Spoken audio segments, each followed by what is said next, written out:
लंबे समय से जेल के अंदर बंद नरेश मीणा को लेकर आज जयपुर में बैठक की जा रही है। छात्र नेता मनोज मीणा ने कहा कि अगर नरेश मीणा को कल 30 जून यानी कल 30 जून को नरेश मीणा को लेकर कोई बड़ा फैसला आ सकता है और अगर 30 जून को नरेश मीणा की रिहाई नहीं होती है तो फिर जयपुर के अंदर बड़े स्तर पर बड़ी सभा का आयोजन किया जाएगा। पहले भी नरेश मीणा की रिहाई को लेकर कई बड़ी महापंचायत की गई है, लगातार जो है वो रैली भी निकाली गई है और समय समय पर नरेश मीणा की रिहाई की मांग की गई है। लेकिन उसके बाद अब सब लोगों का कहना है कि नरेश मीणा को लंबे समय तक जेल के अंदर रखने की सरकार की एक साजिश है। शायद इस साजिश के पीछे ये भी पहलू हो सकता है कि नरेश मीणा को अगर बाहर ला दिया गया, नरेश मीणा जेल से बाहर आएंगे तो अंत में जिस तरीके से कंवरलाल मीणा की सदस्यता रद्द होने के बाद वहां पर उपचुनाव की घोषणा होने वाली है, तो अब कहा जा रहा है कि सरकार चाहती है कि उपचुनाव से पहले नरेश मीणा को जेल के अंदर बंद रखा जाए। अगर नरेश मीणा बाहर आएंगे तो फिर ये बीजेपी और कांग्रेस दोनों के लिए मुश्किलें बढ़ा सकते हैं। छात्र नेता मनोज मीणा जो हैं वो लगातार छात्रों के हितों में अपनी आवाज बुलंद करते हैं, संघर्ष करते हैं। अब छात्र नेता मनोज मीणा का कहना है कि नरेश मीणा की सरकार राजनीतिक हत्या करना चाहती है। इतना बड़ा कोई मामला नहीं था जिसके लिए नरेश मीणा को 7 महीने तक जेल में रखा गया। भजनलाल शर्मा ने उनके पिताजी से वादा भी किया लेकिन वादा खिलाफी की। ये बात नरेश मीणा ने भी न्यायालय के अंदर कही थी जब उन्हें पेशी के लिए लाया गया था कि न्यायपालिका की आंखों से पट्टी इसलिए हटाई गई ताकि वो जाति और धर्म को देखकर न्याय दे सके। यानी कहीं न कहीं नरेश मीणा ने न्यायपालिका पर भी सवाल खड़े किए थे और एक बार ये भी कहा था कि भजनलाल शर्मा ने यानी सीएम ने अपना जो वादा किया था वो वादा नहीं निभाया। मतलब उनके पिताजी से जो वादा किया था कहीं ना कहीं वादा खिलाफी की है।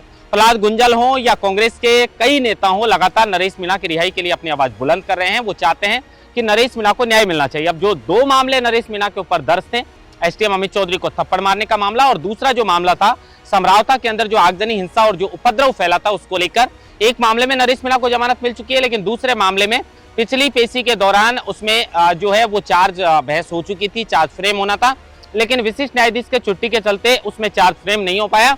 अब 30 जून को नरेश मीणा को लेकर कोई बड़ा फैसला कोर्ट से आ सकता है। 2 बार जो है वो उच्च न्यायालय के अंदर नरेश मीणा की जमानत अर्जी भी लगाई गई लेकिन दोनों बार जमानत याचिका को खारिज कर दिया गया। आज जयपुर के झालाना के अंदर नरेश मीणा की रिहाई के लिए ये बैठक की जा रही है और बैठक के अंदर ये निर्णय लिया जाएगा कि 30 जून को अगर नरेश मीणा को रिहा नहीं किया गया तो फिर आगे क्या रणनीति बनानी है। क्योंकि जब विधानसभा घेराव का अल्टीमेटम नरेश मीणा के समर्थकों की ओर से दिया गया था तो राजस्थान की बीजेपी सरकार की नींद उड़ गई थी, क्योंकि नरेश मीणा के साथ बड़ी संख्या में लोग हैं और इस युवा नेता का साथ देने के लिए लोग किस तरह से सड़कों पर संघर्ष करते हैं। 12 में हाल ही में नरेश मीणा को लेकर जो रैली हुई उसमें हमने साफ तौर पर देखा राज्यपाल और मुख्यमंत्री के नाम ज्ञापन भी एसपी और कलेक्टर को सौंपा गया। साथ ही प्रमोद जैन भाया वही हैं जिनके ऊपर 19 से ज्यादा मुकदमे दर्ज हैं, गहलोत सरकार में मंत्री भी रह चुके हैं। अब जब संविधान बचाओ रैली यहाँ पर की गई थी तो उस समय प्रहलाद गुंजल नरेश मीणा की रिहाई मंच से करवाने की मांग कर रहे थे और वो कह रहे थे कि मुख्यमंत्री भजनलाल शर्मा को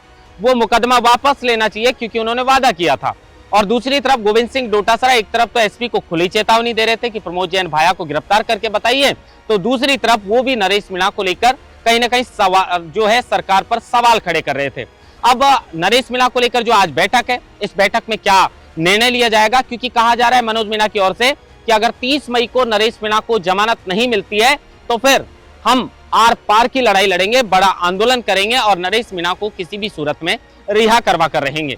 न्यायालय का मामला है लेकिन समर्थकों की अपनी वो है, समर्थक चाहते हैं कि उन्हें जमानत मिलनी चाहिए।